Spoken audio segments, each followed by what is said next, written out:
Aku penat ni sebab dokong kau daripada tadi. Kaki kau kan tadi jatuh. Okey. Bang, ni kompas ni betul ke? Abang kata abang pandai baca kompas. Kata nak ke utara, saya nampak dah ke selatan dah ni. Aku sekarang guna Waze. Kenapa nak guna kompas lagi? Kat sini masih ada line lagi. 5G, okey? Bang, Sabar. bang, saya memang tengah risau sekarang ni sebab dalam hutan ni dia orang cakap ada rimau.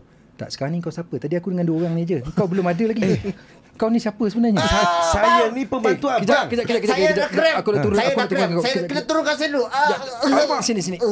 Yang kau duduk atas dia ni buat apa? Dia ni siapa pula? Dia Tadi kita Fizi. berdua. Yang duduk atas dia buat apa?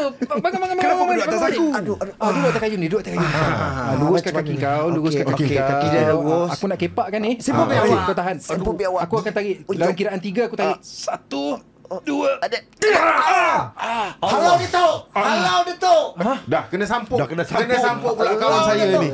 Macam mana ni? Kalau macam ni, aku kalau benda-benda macam ni, biasanya aku tinggalkan je dalam hutan ni. Kita dalam hutan tak ada ladi hitam. Sebab- Biasa ladi hitam kita pakai nak lawan tu. Tak perlu. Biasanya aku akan tinggal sebab kalau buat balik pun dah tak ada function dah. Satu rimau ni masuk. Dah sampai. Dalam kiraan 3 baik kita tinggalkan dia. 1, 2, 3. Bang, jangan lagi sorang-sorang. Jangan tinggalkan dia, dia kawan saya. Tak apa. Kau apa kau Oh iyalah bang. Waduh. Lucu bang. Betul lah. Benda ni aku teringat bila main spontan ni kan. Teringat arwah dia Bramboi. Ya. Macam arwah dia Bramboi lah ada bang. barang.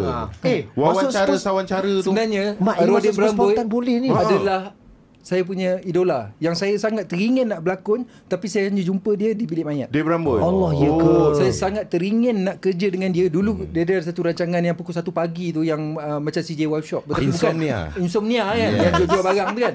Saya setiap hari tunggu dia. Sebab sekejap-kejap dia jadi Cina, kejap-kejap dia jadi pesilat lah, Macam-macam. apa semua, pantun lah apa semua. Saya nak tengok dia. Daripada zaman kaset Dan Bramboi dulu pun saya tahu. ada.